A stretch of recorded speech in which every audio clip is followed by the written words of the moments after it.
नमस्कार, अस्सलाम वालेकुम। मैं रमज़ान आप सभी दर्शकों का बहुत स्वागत खैर मकदम करता हूँ।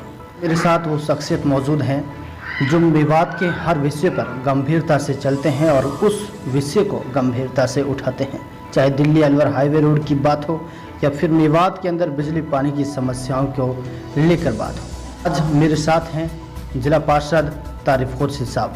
बहुत बहुत स्वागत करता हूँ। सबसे पहले मैं आपका जनाब जितना परिचय कराना था उतना मैं शायद कम बोल पाया हूँ, अपना विस्तार पूर्वक परिचय कराएंगे दर्शकों को। सबसे पहले तो मैं सानी मेवात चैनल का और आपका रमजान भाई बहुत बहुत शुक्रिया अदा करता हूं कि आप मुझ जैसे नाचीज नौजवान का इंटरव्यू लेने आए। मैं एक बार फिर चैनल का माध्यम से आपका एक बार फिर शुक्रिया अदा करता हूं।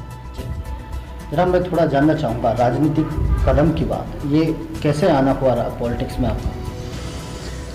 राजनीतिक मेरे वालिद जनाब चौधरी खुर्शीद साहब पुराना ही नहीं, पुराना की एक शान थी जी। आम गरीब जान छिड़कते थे मेरे पापा के साथ। उनका राजनीतिक भविष्य बहुत उज्जवल था। अचानक 3 नवंबर 1993 को किसी के साथ कोई काम गया, बावनी खेड़ा रोड एक्सीडेंट में उनका इंतकाल हो गया। उस वक्त मैं मात्र 10 वर्ष का था जब मेरे वालिद का इंतकाल हुआ, लेकिन मेरा एक मकसद रहा पढ़ाई के साथ साथ मुझे अपने वालिद जनाब चौधरी खुर्शीद साहब के अधूरे सपने पूरे करने हैं। मैं उस अधूरे सपने को पूरा करने के लिए इस दलगत राजनीति में आया और मैं इंशाल्लाह जहाँ तक सवाल रहा इलाके की जनता का, इलाके के लोगों के प्यार का और बुजुर्गों की दुआओं का, मैं बड़ा एहसानमंद और शुक्रगुजार हूँ जो उनके बलबूते पर मैंने अपने बाप का नाम रोशन करने का अब तक काम किया। जी, थोड़ा सा ये जानना चाहूँगा जनाब शुरुआत का जो सफ़र रहा और अब तक का जिला पार्षद बनने तक का सफ़र, उसके बारे में और बताएं, क्या उपलब्धियाँ रही हैं आपकी अब तक? सफ़र बहुत कठिन डगर रही। मेरे वालिद के इंतकाल के बाद मेरे पिताजी के शागिर्द और साथी थे जी। राजनीतिक रास्तों पर मुझसे मुंह मोड़ गए। मैं संघर्षरत रहा, संघर्ष किया। धीरे धीरे वो लोग मुझे मोहब्बत की नज़रों से देखने लग गए और आज मैं इस मुकाम पर पहुंचा हूं जहां नगर पालिका पुन्हाना से मैंने 1 वोट कटवा कर देहात के वार्ड नंबर 21 से चुनाव लड़ा और मुझे वहां की जनता ने 5,500 वोटों से जिताया। मैं पूरी ताउम्र उन लोगों का कर्ज शायद चुकता कर सकूं। मैं प्रयासरत हूं, प्रयासरत रहूंगा। उस इलाके की जनता का एहसान शायद ना उतर पाए। किन परिस्थितियों का हालात आपके सामने रहे अब तक, कुछ बताएंगे? परिस्थितियां अगर जनता की मोहब्बत के तौर पे देखा जाए तो बहुत अच्छी परिस्थितियां रही। नेताओं के हालात के ऊपर देख जाए तो नेताओं ने तो शायद हमारे राजनीतिक खानदान को दफन करने की पूरी कोशिश की, लेकिन मैं तो अल्लाह ताला का शुक्र अदा करना चाहता हूँ, जनता का शुक्रिया अदा करना चाहूँ जिनकी दुआ की बरकत से अल्लाह के करम से इस मुकाम तक पहुँचा। मैं ये सिरे यहाँ की जनता को दूंगा, अल्लाह के लाख लाख शुक्र अदा करूँगा। जो अल्लाह चाहता है वो होता है, नेताओं की नहीं चलती, यहाँ तो जनता की चलती है या अल्लाह की चलती है। मैं आपकी टिप्पणी चाहूँगा इस सवाल पर कि जनता का सवाल होता है, चुनाव के समय वादे करते हैं और फिर उन वादे पर खरा नहीं उतर पाते, कितना सही है कितना गलत है?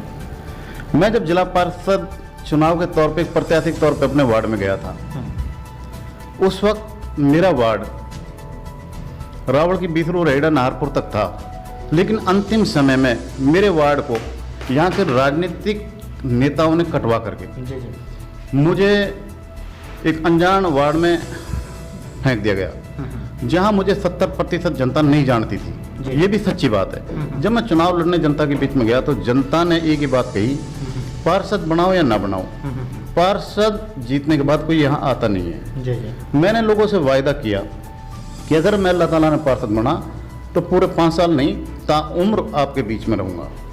मैं पार्षद बना, आप गाँवों में जाइए, तारीफ खुर्शीद निरंतर दुख या सुख मैं हाजिर रहा है, हाजिर रहता था, हाजिर रहूँगा। रही बात वायदे की, मुझसे मात्र 3 गांवों में वायदे कराए थे लोगों ने चलते चुनाव में, और लोगों का हक भी बनता है जीतने बाद। तिरवाड़ा गांव में जामा मस्जिद के पास डटाल मोहल्ला है, वहाँ के बुजुर्गों ने मेरे से चुनाव में कहा, तारिफ भाई हमें यहाँ एक टंकी और 7-8 या खंभों की लाइन चाहिए। मैंने उन लोगों से वायदा किया अगर मैं इलेक्शन जीता तो इंशाल्लाह आपका काम कराऊंगा, अगर मैं चुनाव हारा भी तो आप लोगों से वायदा पूरा करा कर ही तभी जाऊंगा। दूसरे नंबर सुनहेड़ा गांव है, सुनहेड़ा गांव के 8 किले की लंबी लंबाई लोगों का एक मन था ये सड़क पार्षद बनवाएं। मैंने उस 8 किले की लंबी लाइन को PWD रोड जोराड़ा रोड से और सुनेड़ा गांव की फिरनी तक लगवाया। नंबर 3, झारोपड़ी गांव की लाइन जो लाइट की थी वो नई गांव से जाती थी। नैदा फीडर का आखिरी गांव था झारोपड़ी। वहाँ के लोगों की समस्याएं थी कि यहाँ लाइट अच्छी नहीं आती। मैंने अभी 26 जनवरी 2020 को माननीय मंत्री चौधरी रणजीत सिंह जी से मिलकर मैंने वो कीर्तिमान स्थापित करने का काम किया। बिछोर फीडर से झारोपड़ी को जुड़वा करके आज आप उस गांव की आम जनता, गरीब हमारी माताओं बहनों से पता कर सकते हैं कि वहाँ कितने लोगों के लिए फायदे किए। अब बात आती है हाजीपुर गोता गांव की। वहाँ एक बुजुर्ग थे, मैं चलते चुनाव में उनके पास गया। वहाँ गाड़ियाँ और मोटरसाइकिल तो बहुत बड़ी बात थी, वहाँ से पैदल भी इंसान नहीं जा सकता था। तो उन लोगों की हिम्मत थी, वो किस तरीके से अपना जीवन यापन कर रहे थे आने जाने के लिए। तो उस बुजुर्ग ने कहा, बेटा हमारी ये सड़क बननी है, किसी ने नहीं बनवाई। हाजीपुर गोता के 9.5 लाख रुपए में मैं पहली बार पार्षद बना। मैंने उस बुजुर्ग का वायदा निभाया और वो घाटी में अवैध बस्ती है वहाँ, मैंने उस रास्ते को लगवाने का काम किया। हाजीपुर गोता में ही एक रास्ता 3.5 लाख रुपए से बनवाया, तिरवाड़ा रोड फिरनी से। इतनी कीचड़ थी वहाँ, पैदल तो दूर की बात, वहाँ से व्हीकल निकलने भी संभव नहीं थे। अगर वायदों की बात करें तो हमने समान रूप से काम कराया अपने वार्ड में। 3 या 4 गांव जिनमें कम मात्रा में पैसा लगाए। अभी हमारी मीटिंग हो रही है 24 तारीख को इंशाल्लाह। हमारे सीओ साहब को कोरोना पॉजिटिव आ गया है, 14 दिन के लिए ऑफिस बंद है। उसके बाद हम बिक्टी, फूसेता, मकबूबास और नई को भी इन्हीं के बराबर विकास में इसी महीने में या अगले महीने में उनके कार्य करा करके समान रूप से हम बंटवारा करेंगे। एक भी गांव अगर रह गया विकास से अछूता तो तारीखपुर से चुनाव नहीं लड़ेगा। जनाब, इतना बड़ा वादा करना और फिर संघर्ष करना एक बहुत बड़ी आपकी अपनी तारीफ भी है, क्योंकि सामाजिक काम आपने बहुत जनता के बीच में किए हैं। लेकिन जानना चाहूँगा इस सब में आपका एक सहयोग और सपोर्ट किसका रहा है सबसे ज़्यादा? सबसे ज़्यादा सहयोग तो मेरी माँ का रहा है। जब मैं 10 वर्ष का था जी, उस वक्त मैं अपने वालिद के टाइम में राजा जैसी ज़िंदगी जी। वालिद के इंतकाल के बाद बहुत बुरा वक्त देखा, संघर्ष किया। जी जी। तो मेरी माँ ने कभी हमसे किसी काम के लिए नहीं बोला तो एक काम के लिए अपने बाप का नाम रोशन करना है, कोई गलत काम नहीं करना। मेरी आदर्श मेरी माँ है, सपोर्ट के लिए मेरे भाई हैं। बदकिस्मती ये रही कि मेरे वालिदा जी दुनिया में नहीं है, मेरे चाचा और ताऊ का इंतकाल हो गया। मेरे पीछे अगर दुआओं का एक बहुत बड़ा जन सैलाब है तो वो जनता है। जनता ही मेरे माँ है, जनता ही मेरे बाप हैं, और वो जनता को ही मैं अपने बाप मानता हूँ। मेरा बाप तो है नहीं, जनता ही मेरा सब कुछ है। बिल्कुल। पार्षद साहब, मेरा अगला सवाल आपसे ये भी होगा कि आगामी चुनाव में अपनी जगह कहाँ देखते हैं? आगामी चुनाव में मेरा वार्ड महिला में आरक्षित हुआ है। इंशाल्लाह मेरी घरवाली वहाँ से चुनाव लड़ेगी। हार जीत सब खुदा के हाथ में है। जनता का जनादेश हमें मंजूर होगा। अल्लाह के करम से हम जीत के लड़ेंगे।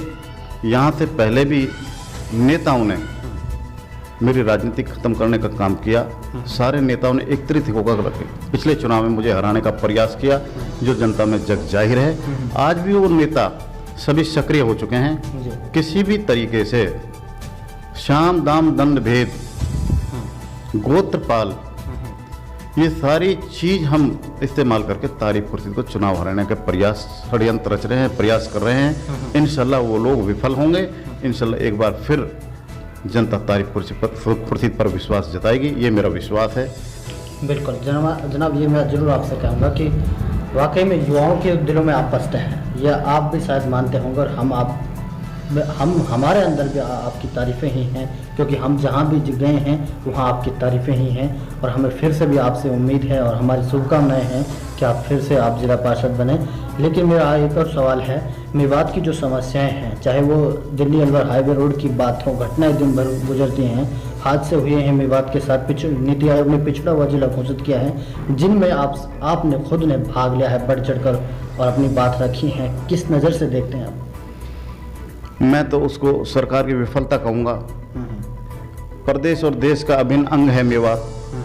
पिछड़े इलाके को सरकार को अच्छी नज़र और नीयत से देखना चाहिए। हम भी इसी प्रदेश और देश के निवासी हैं।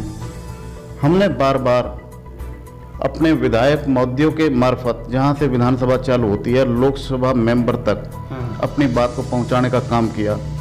कितनी दुर्घटनाएं घटी, कितने बच्चे यतीम हुए, कितनी औरतें विधवा हुई, कितनी माताएं अपने बच्चों के से हाथ धो बैठी। मैं एक बार आपके चैनल के माध्यम से हरियाणा सरकार और केंद्र सरकार से अपील करना चाहूँगा, जो ये खूनी रोड हैं इनको जल्द से जल्द चौड़ा कराया जाए, 6 लाइन तो बनाया जाए, तभी ये दुर्घटनाएं रुक सकती हैं, वरना असंभव है। हमारी बदकिस्मती है कि हम राजस्थान बॉर्डर के आखिरी इलाके में बसते हैं। शायद इसी चीज़ का हमें दंश झेलना पड़ रहा है। जी, आखिर में जनता से क्या पैगाम देंगे? जनता को यही पैगाम देना चाहूँगा, आगामी चुनाव बहुत जल्दी आ रहे हैं, सर पर हैं। जनता अपना नुमाइंदा खुद अपने दिल और दिमाग से चुने। यहाँ की दलगत राजनीति वाले राजनेता तो केवल अपने राजनीतिक स्वार्थ के खातिर एक दूसरे को सपोर्ट करेंगे, उनका विकास से कोई मामला नहीं है जी। पिछली बार नेतागिरी यहाँ कर रहे हैं, विकास बताएं कहाँ कराया? ठीक बात। हमसे जितना संभव हुआ हमने 1-1 5 पैसे सारा इलाके में लगाया, कोई भेदभाव नहीं बरता।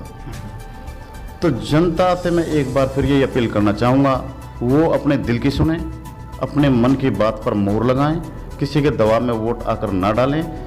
अच्छा चुनेंगे तो इलाके में विकास होगा, अगर किसी के कहने पर चुनेंगे तो वो लोग मात्र 2 महीना बाद पछताना शुरू कर देंगे। मेरा तो यही जनता के लिए पैगाम है। बहुत बहुत शुक्रिया जनाब, कीमती वक्त देने के लिए।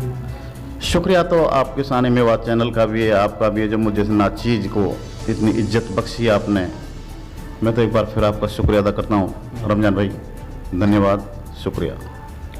तो दर्शकों, ये थे हमारे साथ मेवात की वो शख्सियत जिन्होंने मेवात के हर विषय को गंभीरता से लिया है और उनको हर संभव सफल कराने के लिए प्रयासरत रहते हैं और 24 घंटे जनता के बीच में भी जब भी फ़ोन आता है तो उसी टाइम अटेंड करते हैं और उस काम को कराने की कोशिश करते हैं। मेवात का चाहे वो दिल्ली अलवर हाईवे रोड की बात हो या मेवात की बिजली पानी की समस्या हो या फिर कोई बहुत सारे कांड हुए हैं, उनमें बढ़ चढ़कर भाग लेना है जिला पार्षद तारिफ खुर्शीद का अपने आप में जनता की तारीफ़ें हैं और ख़ुद जनता कहती है कि तारिफ खुर्शीद वाकई में ज़मीनी स्तर पर जनता के बीच में रहकर काम करते हैं। तो ऐसा जिला पार्षद बनाने की आपको सख्त ज़रूरत है और एक बार फिर से हम यही कहेंगे कि आप एक सही नेता चुनिए जो आपका विकास करा सके। आज इतना ही, दीजिए रमज़ान को इजाज़त। नमस्कार, जय हिंद।